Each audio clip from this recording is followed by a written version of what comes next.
ఎన్నికల ముందు వచ్చి వైసీపీ పార్టీ అప్పు చేసింది, ప్రభుత్వం లక్షల కోట్లు అప్పు చేసేస్తుంది అని చెప్పి రోజు బాగా పట్టుకుని ఊదేవారు.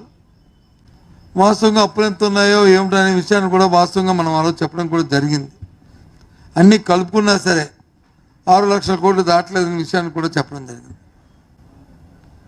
ప్రభుత్వం వచ్చి 6 నెలలు దాటి 7వ నెలలు ఇంక అడుగు పెడుతుంది.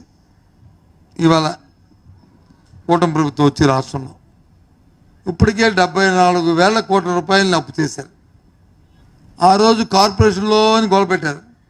ఇప్పుడు కార్పొరేషన్ నుంచి కూడా అప్పులు తీసుకుంటున్నారే, మీ కార్పొరేషన్ కూడా అప్పు తీసుకున్నారే. ఏది ఈ 74,000 కోట్లు కాకుండా మళ్ళీ ఇవన్నీ కాకుండా మళ్ళీ ప్రపంచ బ్యాంక్ నుంచి,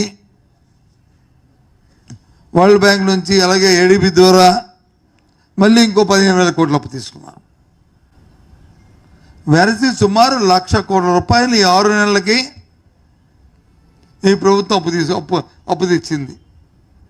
నువ్వు ఈరోజు ఒక పెన్షన్ 4,000 రూపాయలు తప్ప ఈ 1,00,000 కోట్లలో పెన్షన్ 4,000 రూపాయలు తప్ప, అంటే 4,000 అంటే 3,000 రూపాయలు ఇస్తే 1,000 రూపాయలు తప్ప, అనౌన్స్మెంట్ చేసిన 1,000 రూపాయలు తప్ప ఇంకేమి ఇచ్చారు చెప్పండి. మరి మీరు తెచ్చిన 1,00,000 కోట్ల రూపాయలు ఏం చేశారు? దేనికి ఖర్చు పెట్టారు?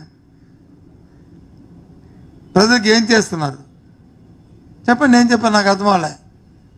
ఏమనంటే నేను నిన్న ఇప్పుడు చూశాను, కొంతమంది మంత్రులు వచ్చి నేను మేము దీని రిప్రజెంటేషన్లు ఇస్తుంటే ఇదంతా జగన్మోహన్ రెడ్డి గారి పుణ్యమని చెప్తున్నారు.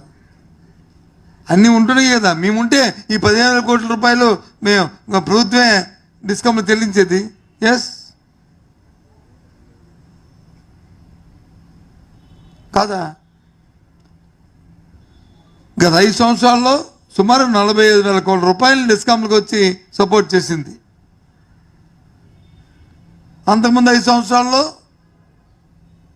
12,000 కోట్ల రూపాయలు చేశారు మీరు. 12,000 కోట్లు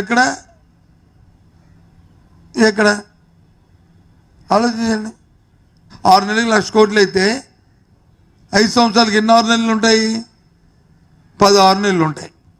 సంవత్సరం 2 6 నెలలు, 6 6 12 అంటే 10 లక్షల రూపాయలు, 10 లక్షల కోట్లు మీరు ప్రిపేర్ అయిపోయిన మెంటల్గా. ఏంటి ఎవరికి ఇవ్వకండి, ఏమి రూపాయి కూడా ఇవ్వకుండా